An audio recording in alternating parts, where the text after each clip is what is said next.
you'll punch your button, please. There you go. Thank you. Thank you, Representative Evans. Thank you to the members of this committee, and thank you to the educators that are here today to testify. I am a teacher, and for those of you who don't know me, I am from South Arkansas originally. I currently reside in Hot Springs. I have taught in Arkansas schools my entire career. It's hard to follow the last speaker. I'm here to represent the way teachers feel, and to speak to you today, I really want you to feel what we are feeling as a result of the bill.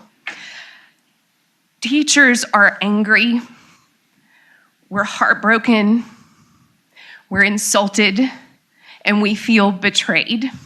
And I want to start with us being angry. The reason we're angry is because we have been constantly asked to do more with less. When COVID hit, we went home, we taught on Zoom, oftentimes to the detriment of our own children.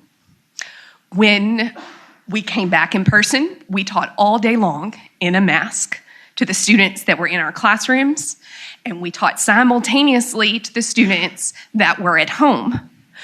We did 3 jobs for 1 salary. 3 may be an understatement here. And we came back. And yes, are our test scores not good right now?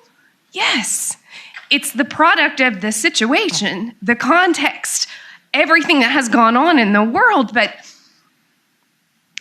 for us to come back to a bill that has language in it and people in the public who think that we are actually teaching critical race theory when 99% of our faculty don't even know what it is, to accuse us of indoctrination when we are teachers. We're Sunday school teachers, y'all. I mean, you know,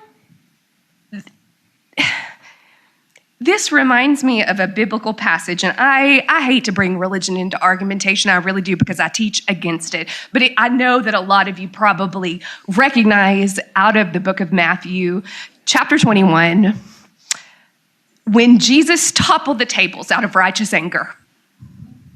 He said, "This is my house. It is written that this is my house, and you have made it into a den of thieves." That is what this bill feels like for every single educator, because what we actually know, the reason that we're heartbroken, we know that this is not about education. This is not about our kids. It's about money. It's about money. And I want to say this. We know what's going to happen.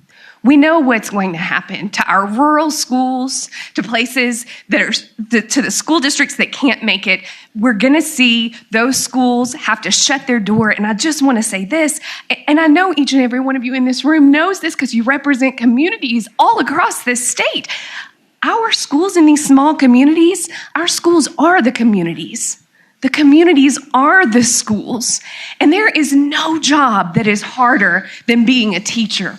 I've worked a lot of different jobs, but I have spent my entire career choosing to be in the classroom. I could have gone into a lot of other lucrative professions where I earned a lot more money than I do now. But for us to even think of capping teacher salaries at $2,000, a meager $2,000 above what we're currently making, and no hope of a better tomorrow economically, that is really hard for someone in any career, for us to be able to stomach. What do we have to look forward to? I mean, what incentives do you have to retain the best and the brightest teachers? And I want to say this, I'm one of those highly qualified teachers, one of those teachers that has an advanced degree, one of those teachers who is I will qualify for this incentive pay. I promise you that. I'm a highly effective teacher. My students perform, but I'm here today to speak against the bill. And the reason that I'm here to speak against the bill is because you're doing us an injustice, and not just to teachers. You're doing an injustice to our kids. You're doing an injustice to Arkansas. If we have to see these schools shut down, what's left? What's left of rural Arkansas? We aren't Florida. We can't base our decisions based on other places. We've got to do what is best for Arkansas. And I really want to address what Representative Flowers has asked. Your time is up if you want to kind of tighten that down. There are a lot of things that you could do. I want to say, let me calm down. Obviously, this issue affects my life. There are a lot of things we can do to help schools. If I were to make a suggestion, page 59 of the original bill, section 32, calls for removing the cap on the minimum number of students.